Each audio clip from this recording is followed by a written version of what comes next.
In this video, I'm going to teach you how to play Terraria multiplayer via IP. It's a very easy process, so make sure to follow along. You will locate the option to connect via IP on any platform when you go over to multiplayer. So select multiplayer and the first option will be join via IP. Now choose the character that you would like to use and now enter the server IP address.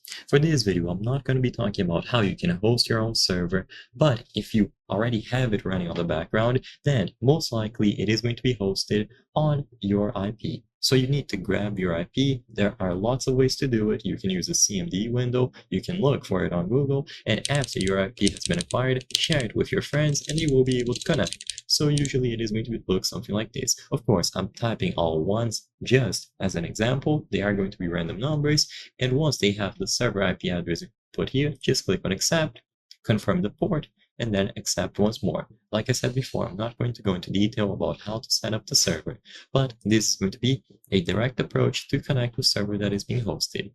If you are using a hosting provider, for example, Shockbyte, they will display the server address here. So in this case, you simply copy this address, and then you input it when you go over to the multiplayer tab and join via IP. In this case, you might have a custom address, so instead of it being a bunch of numbers, it is going to be a proper address, and then you just connect it in the same way. Join via IP, type out the address displayed here, and connect with your character. Make sure that you are in the correct version to join the server, and you will be able to play. So I hope I was able to help you. If this video helped you, please consider subscribing.